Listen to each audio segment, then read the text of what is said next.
Form 1 admission for the last cohort that sought the Kenya Certificate of Primary Education is ongoing today across the country. This cohort will also be the last cohort to seek the Kenya Certificate of Secondary Education. In the placement, all candidates who scored 400 marks and above were placed in either the national or extra county schools of their choice. The performance of the learners was a major criterion for placement into secondary schools. Let's cross over to our reporter Alan Ochanda, who is coming to us live from Kakamega High School. Ochanda, what is the process so far there?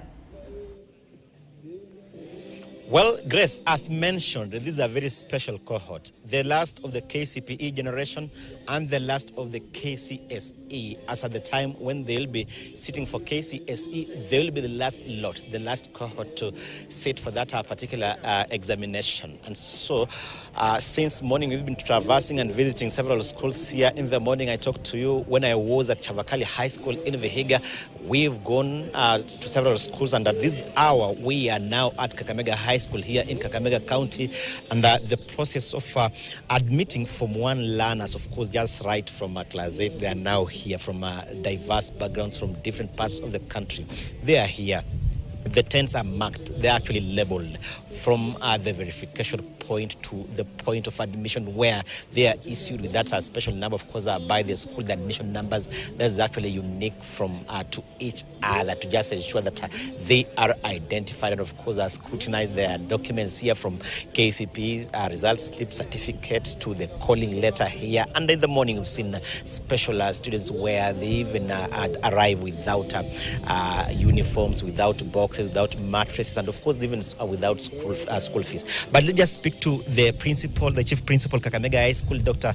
Julius Mambili, to just tell us how many students were invited here, how many have reported so far, and of course how the process is panning out. Karibu sana daktari, maybe just tell us how many students you invited here, the calling letter, according to your calling letter data, and also how many have already reported here, and of course how the admission process is actually panning out. Thank you. We at Kakamega School are expecting a total of 800 students, and so far we have received 550, those who have checked in. We're still expecting another 300 students to come. The process of admission started at 5:30 in the morning, and as you can see, we are set and prepared to admit all the students who will meet the requirements. I want to say that so far we've not had major challenges other than the fact that a few students, about 5 or 10, have come in without a cent, and we are assessing the situation. We are looking at their background, we are analyzing their story so that we can ascertain indeed whether they are needy and they deserve to be assisted. And when we do establish, we will go out of our way to make sure that the children are given an opportunity to pursue their studies in the Kakamega School. Yeah. 800 is a huge number. And how many streams do you have for Form 1s and of course the other Form 2, Form 3, Form 4? And those students that you say do not really have the requirements, school fees, school uniform, mattresses, boxes. How do you maybe plan and intend to ensure that you cater for them and ensure that you accommodate them? Of course, we understand that maybe the school may not have the required resources to ensure that they actually accommodate these students, but what are some of the short-term measures to ensure that you accommodate them in school? Yeah, I think we were anticipating a large number, and we went out of our way to plan well in advance. We have that are ready for use, and we've expanded all our boarding facilities to accommodate. Now, what we're doing to accommodate the big number is especially for cases that do not meet the requirements, we're engaging the stakeholders. Like this morning, I was talking to one of the area MPs, and he did promise that he was going to bring on board 10 students on scholarship, CDF scholarship from Lugari County, Lugari constituency.